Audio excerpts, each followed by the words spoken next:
Welcome to my channel. ಇವತ್ತು ನಮ್ಮ ಅಪ್ಪ ಅಮ್ಮಂಗೆ ಗೋಸ್ಕರ ಹೊಸ ಫೋನ್ ತಂದಿತ್ತು. ನಮ್ಮ ಅಮ್ಮ ಅವರೆಲ್ಲ ಮಾತಾಡ್ತಿದ್ರು, ನಾನು ಓಪನ್ ಮಾಡೋಣ ಅಂತ. ಯಾವ ಫೋನ್ ಅಂತ ನೋಡೋಣ ಬನ್ನಿ. ನನಗಂತೂ ಗೊತ್ತಿಲ್ಲ. ಈಗ ನೋಡಿದರೆ ತುಂಬ ಶಾಕ್ ಆಯಿತು. Y39 Vivo. ನೋಡೋಣ ಕಲರ್ ಹೆಂಗಿದೆ ಅಂತ. ಅವಾಗ ನೋಡಿದರೆ ಬ್ಲೂ ಇತ್ತು. ತುಂಬ ಖುಷಿ ಆಯಿತು ನನಗೆ. ಅದು ತುಂಬ ಚೆನ್ನಾಗಿದೆ ಕಲರು.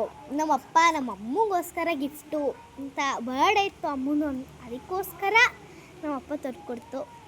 ಈಗ ನೋಡಿ ಆನ್ ಆಗುತ್ತಾ ಇಲ್ವೋ ಅಂತ ನಾನು ತುಂಬ ಯೋಚನೆ ಆಗಿದ್ದೆ. ನನಗೋಸ್ಕರ ನಮ್ಮಪ್ಪನೇ ಓಪನ್ ಮಾಡಬೇಕು ಅಂತ, ನಮ್ಮಮ್ಮ ಓಪನ್ ಮಾಡಬೇಕು ಅಂತ ಇದ್ದಿದ್ದು, ನಾನೇ ಓಪನ್ ಮಾಡಿದ್ದೀನಿ. ನೋಡಿ ಈಗ ಆಯಿತು. ಇನ್ನೂ ಅದನ್ನು ಇದು ಮಾಡೋಕ್ಕಾಗ್ತಿರ್ಲಿಲ್ಲ, ಓಪನ್ನು ಆಗ್ತಿರ್ಲಿಲ್ಲ. ಅದಕ್ಕೆ ನೋಡಿ. Bye guys.